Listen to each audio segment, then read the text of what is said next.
This reading is for Taurus, Sun, Moon, Rising. This is your energy update, May 1 to 15, 2026.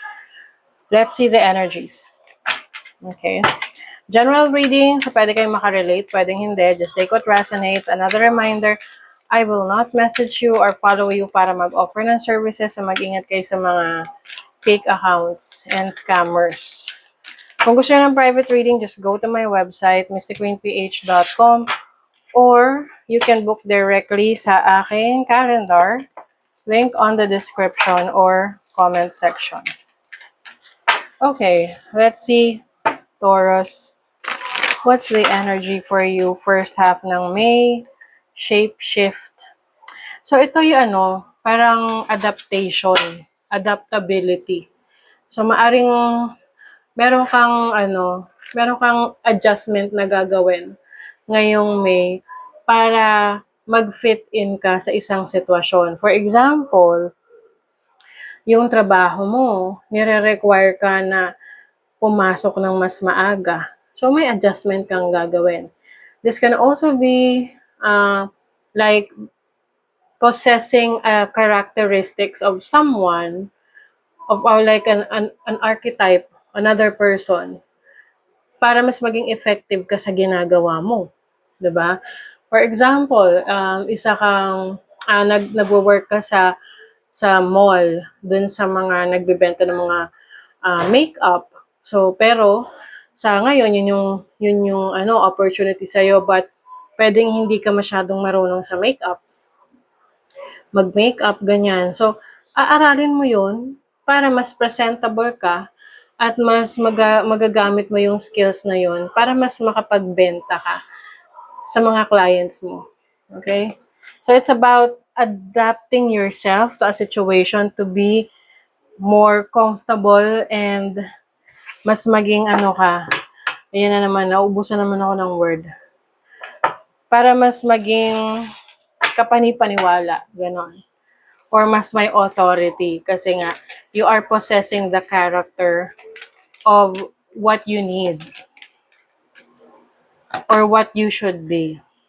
Love partnership. Okay, so for first half ng May, maaring may focus sa relationship.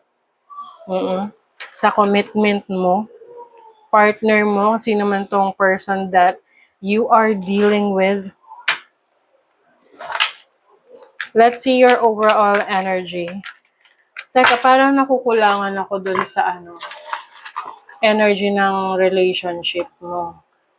Kasi love partnership. Tell us something about the love partnership. Okay, merong Uranus in Libra. Okay. Uranus is sudden change. Okay. So, yung iba sa inyo, pwedeng papasok sa bagong relationship. Pwedeng hindi mo to inaasahan kasi this can be a friend. Yung tipong akala mo kaibigan mo siya pero na-realize mo, hindi pala kayo friends. Hindi lang pala friends ang tingin mo sa kanya. Or hindi lang pala friendship ang tingin sa'yo ng friend mo. So, you are considering to be romantically involved with your friend. What is the overall energy for Taurus? Okay, you have the Six of Pentacles. This is about balance. So, maaring ngayon, mas magiging maganda yung flow ng money, pera, opportunities for you. You are more receptive, tumatanggap at nagbibigay. So, may flow, yin-yang energy. I also see here na meron kang tutulungan. Maaring through your resources, through money, or yung abilities mo. Meron kang tutulungan. For example, magaling kang magluto. So, tutulungan mo yung isang kakilala mo na matuto sa pagluluto. Even as simple as that.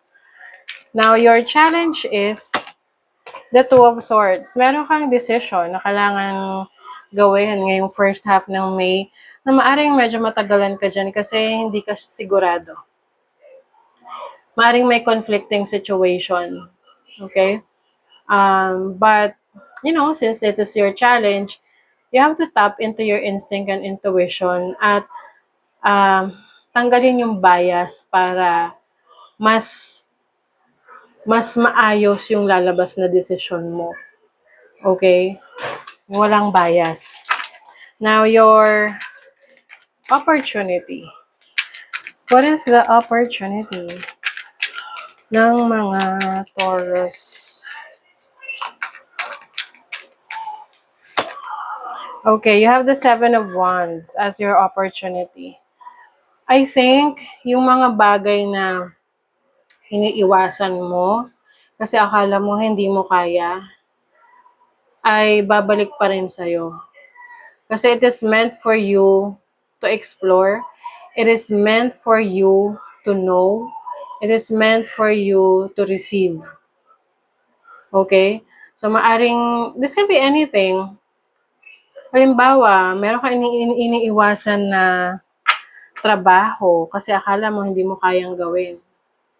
Pero, babalik pa rin yun sa'yo kasi nga, para sa'yo yun.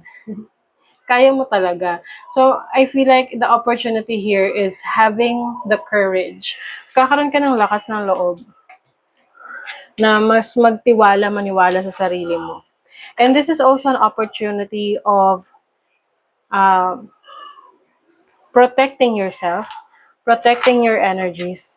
Kasi minsan, meron mga tao na will try to bring you down, na yun yung somehow makakapagbigay sa'yo ng insecurities. But as an opportunity, I see na you are embracing who you really are. You are embracing your flaws. You are embracing what you can do. Hindi mo na siya iniiwasan. Now, your blessing is the Page of Cups. So, this can be a new, meron kang bagong inspiration, may bago kang pangarap na magbibigay sa'yo ng excitement. Now, your money, career, finances, you have the Queen of Cups. So, financially, maaring maayos yung kalagayan ng kaperahan mo. Like what I mentioned sa inyo kanina with the Six of Pentacles. Things are doing well for you. Kung meron ka maririnig na maingay, pasensya na at anak ko yan. Queen of Cups is also about nurturing energy. So, maaring meron kang aalagaan, aasikasuhin na trabaho. Okay, so sa love life, you have the Page of Swords. This is communication. Communication with someone. Maaring merong importanteng kakausapin ka.